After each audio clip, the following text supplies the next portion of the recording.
Hello everyone, welcome to tech शर्मत। आज के सेशन में हम HTML से रिलेटेड एक और बहुत इंपॉर्टेंट एलिमेंट डिस्कस करेंगे, जिसमें हम देखेंगे डिव के बारे में। आप लोगों ने डिव के बारे में काफ़ी बार सुना होगा।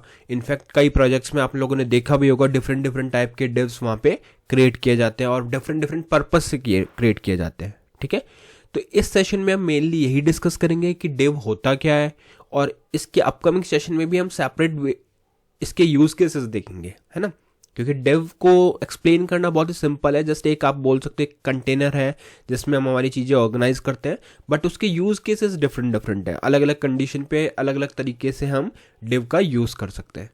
तो इस सेशन में हम मेनली कवर करेंगे एक बेसिक डेफिनेशन, है ना, इसका पर्पस, और साथ में एक एग्जाम्पल दिखाऊंगा कि डिव बनता कैसे है। और जो नेक्स्ट सेशंस होंगे उसमें फिर हम यूज केसेस देखेंगे कि अच्छा हमें डिव का कोई, अगर हमारे पास ऐसा सिनेरियो जहाँ पे हम डिव यूज कर सकते हैं, तो वो डिफरेंट सिनेरियोज कौन से वो सब हम अपकमिंग सेशन में डिस्कस करेंगे। ठीक है, बट सेशन शुरू करने से पहले जस्ट मेरा एक रिकमेंडेशन है कि अगर अभी तक आप लोगों ने पहले वाले सेशंस नहीं देखे तो आप पहले उनको देख सकते हो, क्योंकि ये जो पूरी प्लेलिस्ट है एक प्रॉपर सीक्वेंस और सिंक में है। तो अगर आप उसको सिक्वेंशियली फॉलो करोगे तो आपके लिए और भी ज़्यादा ईजी रहेगा ऑनगोइंग टॉपिक को समझना। क्योंकि अभी के लिए अपन फोकस कहाँ करेंगे, सिर्फ डिव वाले पार्ट पे।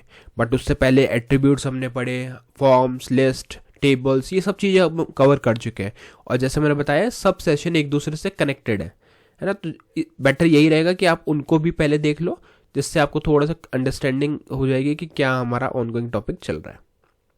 ठीक है, अब जो हमारा मेन टॉपिक है वो है डिव। ठीक है, और हर सेशन में हम क्या करते हैं, लास्ट टॉपिक से रिलेटेड कुछ यहाँ पे असाइनमेंट एज ए क्वेश्चन भी मैं यहाँ पे रखता हूँ, है ना। तो यहाँ पे आज का क्वेश्चन क्या है, why do we use ENC type attribute in HTML form. I hope most of you know the answer, है ना। मुझे पता है कि आप लोगों को आंसर इसका पता होगा, तो आप लोगों को डायरेक्टली उस आंसर को शेयर करना है कमेंट सेक्शन के अंदर। इन केस अगर आपको आंसर नहीं पता तो आप पहले इसकी रिसर्च कर सकते हो, या लास्ट सेशन भी देख सकते हो, वहाँ पे अपन ने इसको डिटेल में डिस्कस किया है, क्या ENC टाइप है, कौन कौन सी वैल्यूज़ हैं। और जब आपको उसकी अंडरस्टैंडिंग हो जाए उसके बाद आप एक शॉर्ट आंसर कमेंट सेक्शन में पुट कर सकते हो।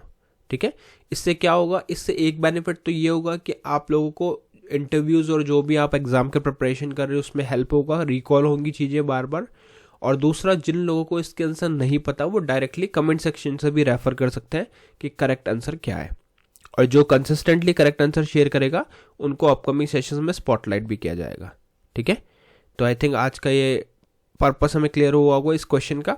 और अब हम अपना टॉपिक स्टार्ट करेंगे जो है डिव इन HTML। ठीक है, तो सबसे पहले स्टार्ट करते हैं कोड से। तो यहाँ पे अगर आप कोड देखोगे तो बहुत ही बेसिक सा HTML कोड अपन ने लिख के रखा है, जिसमें हेड के अंदर हमने एक टाइटल स्पेसिफाई किया है, एक हेडिंग रखी है जिसमें लिखा हुआ है HTML बाय टेक शर्मत।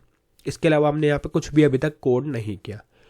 अब हम क्या करेंगे, इस कोड का आउटपुट देख लेते हैं। तो सेव करेंगे, वेब ब्राउजर को रिफ्रेश करेंगे तो कुछ ये आउटपुट हमें शो हो रहा है, HTML बाय टेक शर्मत।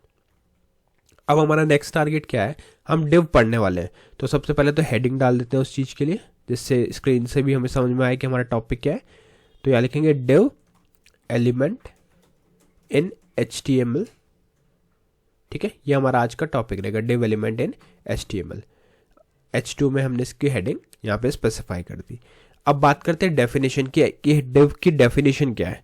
तो पहले मैं आपको एक थोड़ा सा टेक्निकल टर्म्स में समझाऊंगा डिव क्या होता है, डिव एलिमेंट क्या होता है। फिर अपन उसको लेमैन लैंग्वेज में भी डिस्कस करेंगे कि एक्चुअल में अगर इसको शॉर्टेस्ट वे में किसी को एक्सप्लेन करना हो तो उसको हम उस टाइम पे हम कैसे डिव को एक्सप्लेन करेंगे, ये भी हम बात करने वाले हैं। तो अगर डेफिनेशन की बात करें तो डिव की डेफिनेशन एग्जैक्टली आपको ये बतानी है, द डिव टैग और div element in HTML is a simple non-styled container used to group related content together on a web page। ठीक है, तो ये क्या करता है, ये एक ऐसा एलिमेंट और ऐसा टैग है जो एक सिंपल है, नॉन स्टाइल कंटेनर है, इसका कोई भी स्टाइलिंग नहीं है। और ये किस काम आता है, ये काम आता है बहुत सारी को रिलेटेड चीज़ों को, है ना, उनको ग्रुप करने के साथ टुगेदर। आगे अगर इसकी डेफिनेशन है तो वो ये है, it helps organise section of content making it easier to structure and manage layout without adding any specific meaning और अपीयरेंस बाय इटसेल्फ। ठीक है, तो ये मेनली क्या काम आता है, स्ट्रक्चर करने में, चीज़ों को एक प्रॉपर लेआउट देने में, इस तरह की चीज़ें जब हमें कोई मैनेज करना है कि हमारे पास ये 5-6 एलिमेंट्स है या ये 5-6 ऑब्जेक्ट्स है जिसको हम अपने वेब पेज पे ऑर्गेनाइज कर रहे हैं, तो उस केस में सेक्शन में डिवाइड करने में या एक लेआउट देने में डिव का हम यूज़ करते हैं। ठीक है, अगर इसको अपन लेमैन टर्म्स में बात करें या सिंपल टर्म में बात करें तो डिव क्या होता है? तो डिव को आप अज्यूम कर सकते हैं एक बॉक्स। ठीक है, एक बॉक्स की तरह अज्यूम करो जिसके अंदर हम उन सब चीज़ों को ऑर्गेनाइज कर सकते हैं जो को रिलेटेड है। ठीक है, तो एक बड़ा सा अपने पास बॉक्स है जिसमें मुझे एक बटन रखना है, एक कुछ फील्ड्स रखने हैं, वो सारे फील्ड्स बटन एक ही पर्पज से डाले हुए हैं। तो वो सब चीज़ें कहाँ जाएगी? उस बॉक्स में, और उस बॉक्स को या उस कंटेनर को अपन क्या बोलेंगे? उसको बोलेंगे डिव। ठीक है, तो ये तो हो गई डेफिनेशन की बात। अब क्वेश्चन आता है कि इसके बेनिफिट्स क्या हैं, क्या क्या यूज़ केस है। तो यूज़ केस से पहले एक काम करते हैं, अपन पहले डिव बना के देख लेते हैं और फिर मैं आपको यूज़ केस भी बता दूंगा, तो थोड़ा और भी कन्वीनियंट रहेगा आपको चीज़ों को समझना। ठीक है, तो यहाँ पे अपन एक काम करते हैं, एक डिव बनाते हैं। तो डिव बनाना बहुत ही सिंपल है, कोई भी इसमें ऐसा hard and fast rule structure नहीं है। आपको सिर्फ लिखना है यहाँ पे डिव और दैट्स इट, ये आपका डिव बन गया। ठीक है, अब क्या होता है, जैसे मैंने आपको बताया कि ये कंटेनर है, एक स्ट्रक्चर है ना। तो इस स्ट्रक्चर में क्या होगा, जैसे ही आप यहाँ पे डिव लिखते हो उसके अंदर आप यहाँ पे कुछ भी आप अपना जो नॉर्मल वर्क कर रहे थे वो आप कर सकते हो। जैसे मैंने एक बटन बना लिया है ना, बटन और इनपुट फील्ड अपन मोस्टली यूज़ करते ही हैं, तो वही आपको मैं एक्सप्लेन करने के लिए यूज़ कर रहा हूँ। यहाँ लिखेंगे हम सबमिट। ठीक है, और यहाँ पे हम एक और दे देते हैं इनपुट फील्ड। ये जरूरी नहीं है आपको हर बार यही चीज़ देना, आप इस कंटेनर में कुछ भी रख सकते हो, रेडियो बटन या जो भी आपकी रिक्वायरमेंट उस अकॉर्डिंग आप रख सकते हो। ठीक है, बट मैं अभी के लिए ये इनपुट फील्ड और एक बटन बना के दिखा रहा हूँ। तो यहाँ पे आ जाएगा नेम, नेम में यूज़र नेम। ये चीज़ें फिक्स मैं हमेशा इसलिए रखता हूँ कि आपको ने अगर पहले समझा है तो आपको आइडिया रहेगा कि हाँ क्यों हम ये बना रहे हैं, और सेम फील्ड से थोड़ा सा लगता है कि पहले भी हमने ये पढ़ा हुआ है। ठीक है, बटन में भी हम टाइप डाल देते हैं और यहाँ पर डाल देते हैं सबमिट। ठीक है, अब इसको करते हैं सेव और इसका आउटपुट देखते हैं। तो अब आप आउटपुट देखोगे तो आप कहोगे कि यहाँ पे तो कुछ भी चेंज नहीं है, डिव कहाँ है, डिव तो हमें शो ही नहीं हो रहा। एग्जैक्टली, डिव ऐसे आपको कोई अपीयरेंस शो नहीं करेगा, बट वो एक स्ट्रक्चर हो गया है ना। अच्छा, एक काम करें, अगर हम यही चीज़ इसके बाहर भी डिफाइन करें तो क्या कुछ डिफरेंस दिखेगा हमें? यहाँ पर कर दिया, अब इसको कर दिया सेव, वेब ब्राउज़र को रिफ्रेश, तो यहाँ पे ये तो इसके साथ ही वर्क कर रहा है, मतलब इसमें कोई भी चेंज हमें नहीं दिख रहा। अच्छा, एक काम और करते हैं, यहाँ पे कलर अप्लाई करके देखते हैं।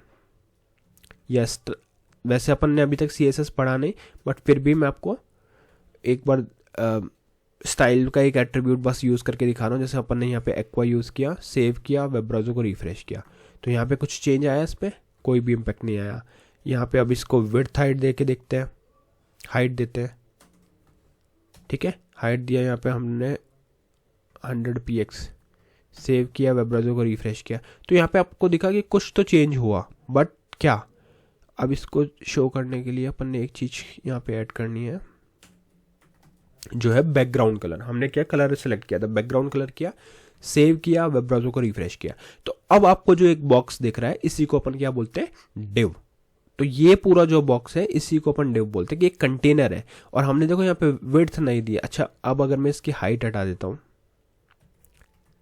सेव करता हूँ, वेब ब्राउज़र को रिफ्रेश करता हूँ, तो हाइट इसकी जो जिस लाइन में ये हमने डिफाइन किया बस वही है, पर विड्थ देखो ऑटोमेटिकली ये फुल ले रहा है ना। तो ये क्या करता है, डिव जो है पूरी विड्थ ऑक्यूपाई कर लेता है।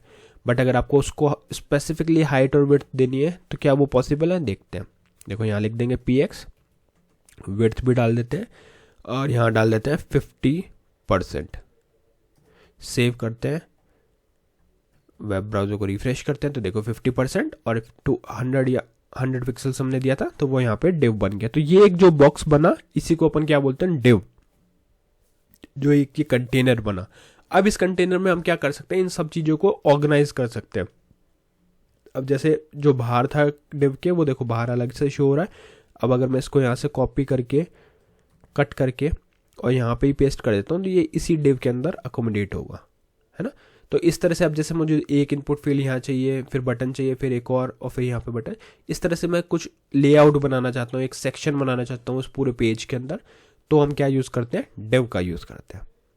ठीक है, तो इस सेशन में मेनली हमने डिस्कस किया कि डिव होता क्या है, कैसे हम यूज़ करते हैं। अब इसके यूज़ केसेस अपन बात कर रहे थे, जो अपन अपकमिंग सेशन में सेपरेट सेशन टॉपिक भी देखेंगे, बट अभी के लिए मैं बस नेम बता देता हूँ। देखो, एक तो ये काम क्या आता है, ग्रुप करने के लिए रिलेटेड आइटम्स को, लेआउट क्रिएट करने के लिए, स्टाइल और इफेक्ट अप्लाई करने के लिए, है ना, और इंटरेक्टिव सेक्शन बनाने के लिए। कई बार हम जावास्क्रिप्ट के एलिमेंट को भी ऑर्गेनाइज करते हैं डिव के थ्रू, और पेज के कोड को या स्पेस को रीयूज करने के लिए। ठीक है, तो ये सारे पर्पसेस होते हैं डिव के, जो आपको एग्जांपल्स के साथ ज़्यादा अच्छे से समझ में आएंगे। तो अपन एक एक यूज केस देखेंगे अलग अलग, बट अभी हमने सिर्फ इतना देखा कि डिव बनता कैसे है। डिव क्या है, एक ऐसा कंटेनर है जो हम यूज करते हैं लेआउट या अलग अलग सेक्शन बनाने के लिए। अब क्या होगा, देखो एक डिव हमने यहाँ बना दिया, वैसे एक और डिव बना सकते हैं यहाँ पे, फिर एक बड़ा डिव बना सकते हैं। तो जैसी जैसी रिक्वायरमेंट है वैसे वैसे अपन इस पूरे पेज को डिव्स में डिवाइड कर सकते हैं। ठीक है, तो आई होप ये सेशन आपको क्लियर हुआ होगा। अब मैं आपसे रिक्वेस्ट करता हूँ कि प्लीज़ इन आंसर को जरूर शेयर करें कमेंट सेक्शन में, जिससे कि बाकी लोगों की भी हेल्प हो। ठीक है, तो आज के लिए इतना ही था। नेक्स्ट सेशन में हम बाकी टॉपिक डिस्कस करेंगे। So thank you for watching tech share with.